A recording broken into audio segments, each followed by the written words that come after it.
Assalamu alaikum students. I am Tahmina Batul and today is our first class of health assessment and we will start with the unit 1 of health assessment in nursing. The unit 1 is named as Introduction to Health Assessment Concepts. मतलब हमारा जो सबसे पहला unit है इसमें हमने health assessment के basic concepts देखने हैं कि हेल्थ असेसमेंट क्या होती है, उसका पर्पस क्या होता है, उसकी इम्पोर्टेंस क्या है, उसकी टाइप्स क्या होती हैं।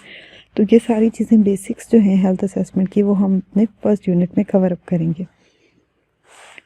सबसे पहले हम देखेंगे कि हमारे इस यूनिट के ऑब्जेक्टिव्स क्या हैं। जो हमारे कोर्स की डिमांड है हम कोर्स के अकॉर्डिंग चलेंगे।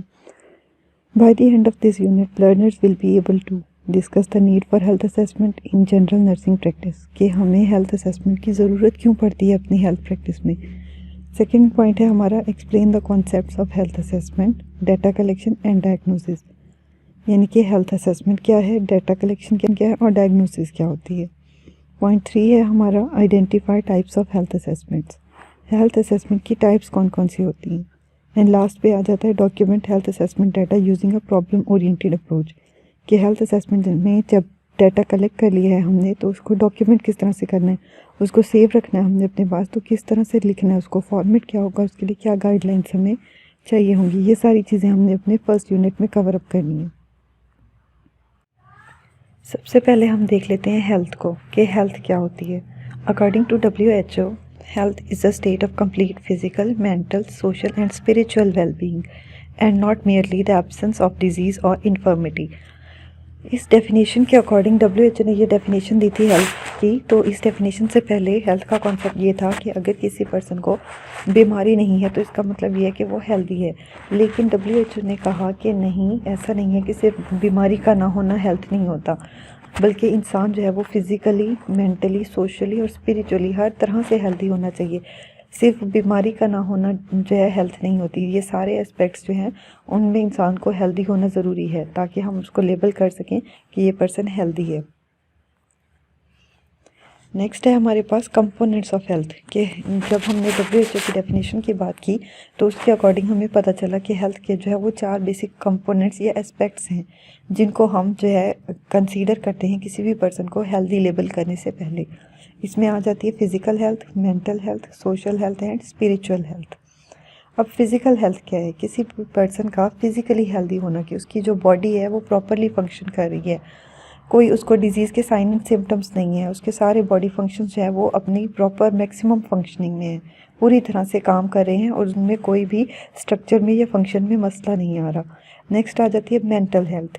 अब मेंटल हेल्थ क्या है कि हमारे जो साइकोलॉजिकल जो हेल्थ है वो आ जाती है मेंटल हेल्थ में, यानी कि किसी भी पर्सन को कोई डिप्रेशन, एंग्जाइटी ना हो, कोई भी उसको पर्सनालिटी डिसऑर्डर्स नहीं है, मूड डिसऑर्डर्स नहीं है, ये सारी चीज़ें मेंटल हेल्थ में आती हैं। तो मेंटली भी पर्सन को हेल्दी होना चाहिए। सोशल हेल्थ क्या होती है, सोशल हेल्थ मतलब एक कहावत है कि जो है man is a social animal, तो इंसान जो है वो हमेशा सोशलाइज करना पसंद करता है। तो जो लोग सोशलाइज करना पसंद नहीं करते तो मतलब कि उनकी सोशल हेल्थ जो है वो सही नहीं है।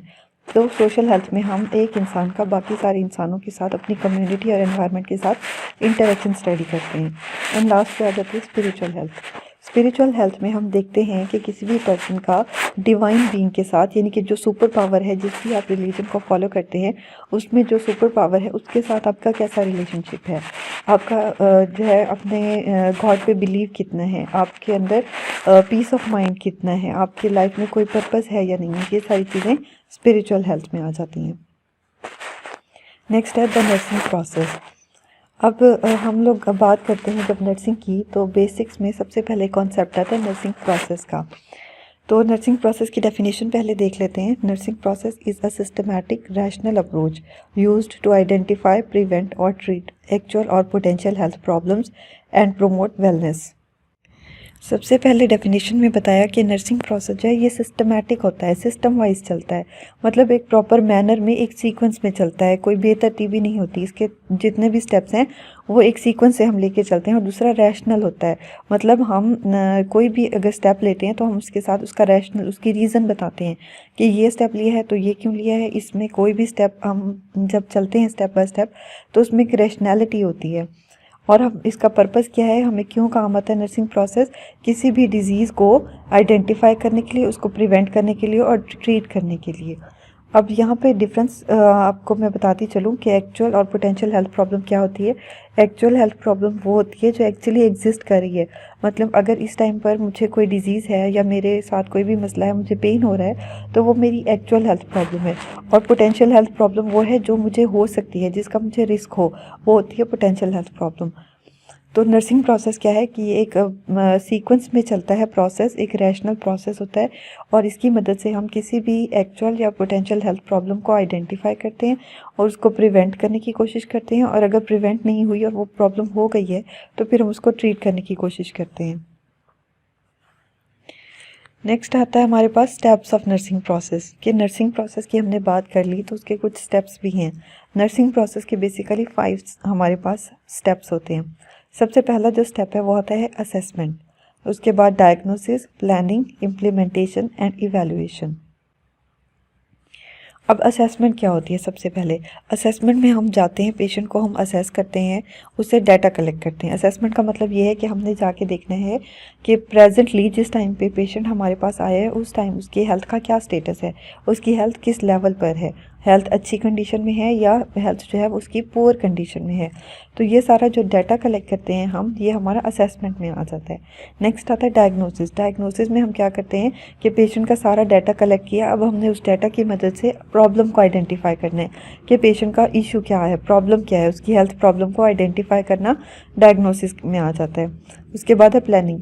हमने पता लगा लिया कि यहाँ पे मसला है पेशेंट को, तो हमने अब प्लान करना है कि इस मसले को हम किस तरह से हल करें, हम कौन कौन से ऐसे स्टेप्स ले सकते हैं जिसके ज़रिए पेशेंट की प्रॉब्लम हल हो सके। ये प्रोसेस कहलाता है प्लानिंग। प्लानिंग के बाद आता है इम्प्लीमेंटेशन, कि जो प्लान हमने बनाया है उसको हमने एक्शन में लाना है। जो भी हमने प्लान अपना बना लिया है अब हमने वो इम्प्लीमेंट करना है, पेशेंट के ऊपर उसको लागू करना है, अपने प्लान को अमल में लाना है। और लास्ट स्टेप आता है इवैल्यूएशन, कि जब हमने जो प्लान किया, जो हमने स्टेप्स लिए, उसको हमने इवैल्यूएट करना है कि उसका पेशेंट पर कितना इफेक्ट आया है। जो हमने पेशेंट के लिए स्टेप्स लिए, उसकी डिजीज़ को ट्रीट करने के लिए, प्रिवेंट करने के लिए, वो मेथड्स, वो हमारे स्टेप्स कितने इफेक्टिव थे, उनका कितना अच्छा रिस्पॉन्स आया है, ये चीज़ आती है इवैल्यूएशन में। यहाँ पे भी टेबल में आपको जो है नर्सिंग प्रोसेस के स्टेप्स बताए गए हैं। सबसे पहले है assessment, collecting subjective and objective data, कि असेसमेंट में हम डाटा कलेक्ट करते हैं। नेक्स्ट है diagnosis, analysing subjective and objective data to make a professional nursing judgement. अब डाटा जो कलेक्ट किया था असेसमेंट में, हमने उसको एनालाइज किया और उसके बाद हमने एक जो है जजमेंट बना ली है, या जजमेंट, या इसको हम बोलते हैं नर्सिंग डायग्नोज। डायग्नोज होती है बेसिकली स्टेटमेंट ऑफ प्रॉब्लम होती है, कि जो प्रॉब्लम है उसको हमने स्टेट कर दिया, लिख दिया कि ये प्रॉब्लम है। नेक्स्ट आती है प्लानिंग। प्लानिंग क्या है? Determining outcome criteria and developing a plan. Outcome criteria के प्लान करते वक्त ही हमने सोचना है कि अगर हम इस प्लान से चलें, या ये हम ट्रीटमेंट प्लान लेके चलते हैं, ये मेडिसिन देते हैं पेशेंट को, तो उसका क्या आउटकम क्राइटेरिया होगा, उसकी आउटकम कितनी अच्छी होगी, कितनी इफेक्टिव होगी। और दूसरा, उसको सोचकर हम सारी आउटकम्स को मद्देनज़र रखते हुए फिर प्लान बना लेते हैं। इम्प्लीमेंटेशन में उस प्लान को हम कैरी आउट करवाते हैं, प्लान को एक्शन में लाते हैं, उस अपने प्लान पर अमल करते हैं। लास्ट में आता है evaluation, assessing whether outcome criteria have been met and revising the plan as necessary. अब हमने देखना है कि हमारा जो क्राइटेरिया हमने सेट किया था, कि हम जो हमारा मतलूबा रिज़ल्ट था, हमने वो देखना है इवैल्यूएशन में कि वो रिज़ल्ट हमें मिला है या नहीं मिला। और अगर नहीं मिला तो हम अपने प्लान को रिवाइज़ करते हैं, उसमें चेंजिंग करते हैं, जिस तरह से ज़रूरत हो उस हिसाब से हम प्लान को चेंज करते जाते हैं। नेक्स्ट हमारा टॉपिक है, जो हमारा पॉइंट आ जाता है, वो है हेल्थ असेसमेंट। कि हेल्थ असेसमेंट क्या होती है बेसिकली। तो हेल्थ असेसमेंट को स्टडी करने से पहले हम ये देख लें कि असेसमेंट क्या चीज़ होती है।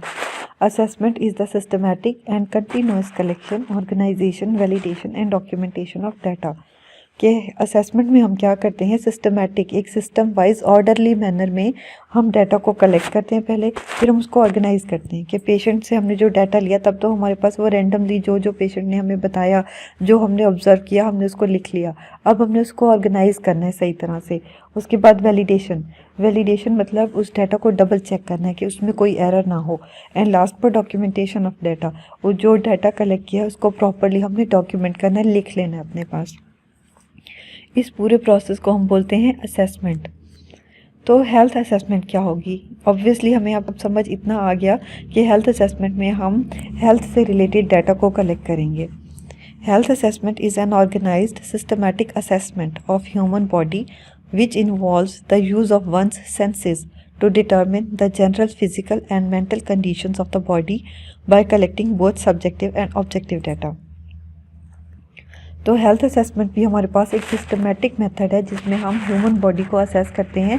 और हम किस तरह से असेस करते हैं कि हम अपनी जो सेंसेस हैं उनको यूज़ करते हैं। एंड मोस्ट कॉमनली हम जो है वो अपनी सेंस ऑफ टच यूज़ करते हैं, सेंस ऑफ साइट यूज़ करते हैं, विजन को यूज़ करते हैं, हियरिंग को यूज़ करके हम पेशेंट के बारे में डाटा कलेक्ट करते हैं। और कौन कौन सा डाटा, हम उसकी सारी फिजिकल मेंटल कंडीशंस के बारे में डाटा कलेक्ट करते हैं। और डाटा में भी हम 2 टाइप का डाटा कलेक्ट करते हैं, सब्जेक्टिव और ऑब्जेक्टिव डाटा। ये हम नेक्स्ट देख लेते हैं कि सब्जेक्टिव और ऑब्जेक्टिव डाटा क्या हो। अब हेल्थ असेसमेंट में हमने बात कर ली कि सिस्टमेटिक तरह का प्रोसेस है जिसमें हम अपनी सेंसेस को यूज़ करके पेशेंट की फिजिकल और मेंटल कंडीशंस के बारे में डाटा कलेक्ट करते हैं। तो इसके 2 कंपोनेंट्स आ जाते हैं हमारे पास। एक इसमें आता है हेल्थ हिस्ट्री जिसमें हम सब्जेक्टिव डाटा को कलेक्ट करते हैं, और दूसरा फिजिकल एग्जामिनेशन, उसमें हम ऑब्जेक्टिव डाटा कलेक्ट करते हैं। अब हेल्थ हिस्ट्री क्या होती है कि पेशेंट ने हमें जो हिस्ट्री दी, पेशेंट ने जो भी बोला, हमने उससे पूछा उसकी कि प्रेजेंट क्या हिस्ट्री है, प्रेजेंट डिजीज़ क्या है, history of present health concern कि अभी किस प्रॉब्लम के साथ वो आया है। पास्ट हिस्ट्री ले सकते हैं उससे कि पास्ट में जो है वो कोई ऐसी बीमारी तो नहीं हुई, डायबिटीज़ हाइपरटेंशन तो नहीं हुई कि कभी पास्ट में कोई सर्जरी हुई हो। पास्ट हिस्ट्री आ जाती है। फैमिली हिस्ट्री आ जाती है कि फैमिली में किसी को कोई ऐसी बीमारी तो नहीं है जो फैमिली में रन करती है, ठीक है, जेनेटिक डिजीज़ तो नहीं है कोई ऐसी। सोशल हिस्ट्री आ जाती है इसकी, ऑक्यूपेशनल हिस्ट्री। तो डिफरेंट टाइप की चीज़ों के बारे में, डिफरेंट एस्पेक्ट्स के बारे में हम पेशेंट से जो डाटा कलेक्ट करते हैं वो हेल्थ हिस्ट्री में आ जाता है। नेक्स्ट आता है फिजिकल एग्जामिनेशन। फिजिकल एग्जामिनेशन में हम पेशेंट को फिजिकली एग्जामिन करते हैं अपनी 5 सेंसेस को यूज़ करते हुए, और उसमें हम 4 टेक्निक्स यूज़ करते हैं फिजिकल एग्जामिनेशन में। इंस्पेक्शन, उसके बाद पाल्पेशन, परकशन और ऑस्कल्टेशन। अब हमने बात की थी कि हेल्थ असेसमेंट में हम 2 तरह का डाटा कलेक्ट करते हैं, सब्जेक्टिव डाटा और ऑब्जेक्टिव डाटा। तो यहाँ पे हम देखते हैं कि सब्जेक्टिव डाटा क्या होता है और ऑब्जेक्टिव डाटा क्या होता है। Subjective data are apparent only to the person affected and can be described और verified only by that person. Subjective data क्या होता है? वो चीज़ होती है जो सिर्फ पेशेंट को पता होती है, सिर्फ पेशेंट ही उसको फील कर सकता है, वो ही उसको डिस्क्राइब कर सकता है, बता सकता है कि मुझे इस टाइम क्या मसला हो रहा है। और इसमें एग्जांपल्स आ जाती हैं पेन जैसे।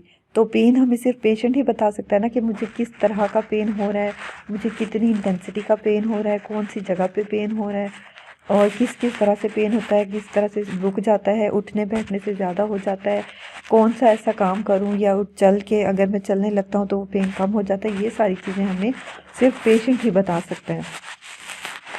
उसके बाद आता है objective data. Objective data are detectable by an observer. अब ऑब्जेक्टिव डाटा में वो चीज़ें आती हैं जो कोई भी ऑब्जर्वर या हेल्थ पर्सनल जो है वो देख सकता है, और can be tested by using an accepted standard. और ऑब्जेक्टिव डाटा को हम मेजर कर सकते हैं या टेस्ट कर सकते हैं किसी स्टैंडर्ड को यूज़ करते हुए, जैसे कि टेम्परेचर है। तो अब मैंने पेशेंट को जाके अगर एक सिंपल मेथड है कि मैंने पेशेंट को जाके जो है वो टच किया उसके फोरहेड को, तो वो मुझे वार्म फील हुआ, मुझे लगा इसको टेम्परेचर है। तो फिर मैंने क्या किया कि मैंने एक इक्विपमेंट उठाया जिसको हम थर्मोमीटर बोलते हैं, वो मैंने पेशेंट को दिया, और पेशेंट ने थर्मोमीटर पे रीडिंग शो की कि 100 या 101 का टेम्परेचर है। तो मैंने एक स्टैंडर्ड के अकॉर्डिंग उसको मेजर कर लिया। पहले मैंने उसको डिटेक्ट किया, ऑब्जर्व किया, और फिर मैंने मेजर कर लिया। तो ये क्या आ जाता है? Objective data. अब ब्लड प्रेशर की रीडिंग्स भी हम जो है वो मेजर कर सकते हैं। स्किन का डिस्कलरेशन, पेशेंट अगर साइनोज्ड है तो हम देख सकते हैं कि उसकी स्किन जो है वो ब्लूइश हो रही है, या अगर पेशेंट जो है वो एनीमिक है तो हम देखेंगे कि उसकी स्किन पेल है। तो ये चीज़ें हम एक ऑब्जर्वर जो है वो ऑब्जर्व कर सकते हैं पेशेंट के बताए बगैर भी। तो ये सारी चीज़ें हमारे पास ऑब्जेक्टिव डाटा में आती हैं। सब्जेक्टिव डाटा क्या होता है, जो हमें पेशेंट खुद बताता है, और ऑब्जेक्टिव डाटा जो हम ऑब्जर्व करते हैं या हम मेजर कर सकते हैं।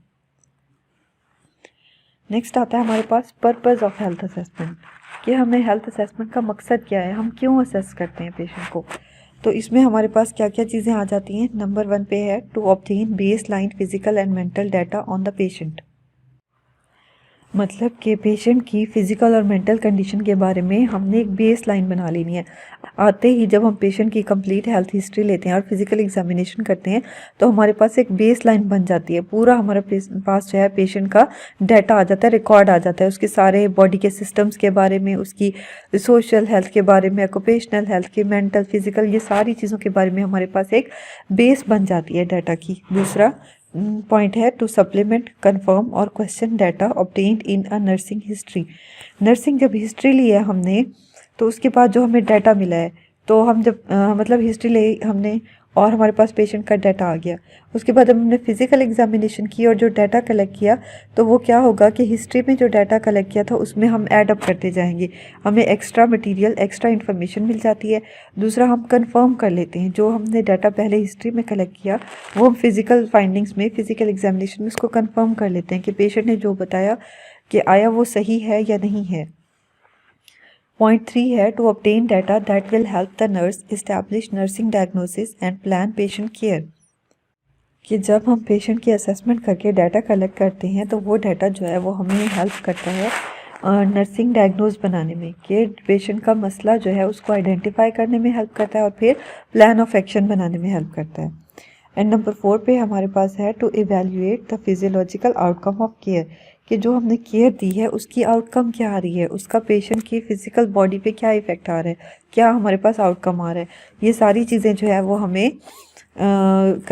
हेल्प आउट करती हैं हेल्थ असेसमेंट में, कि जब हम असेस करते हैं पेशेंट को तो ये चीज़ें हमारे माइंड में होती हैं।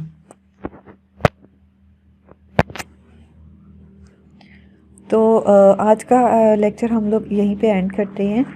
कल हम अपने नेक्स्ट लेक्चर में टाइप्स ऑफ हेल्थ असेसमेंट को कंटिन्यू करेंगे।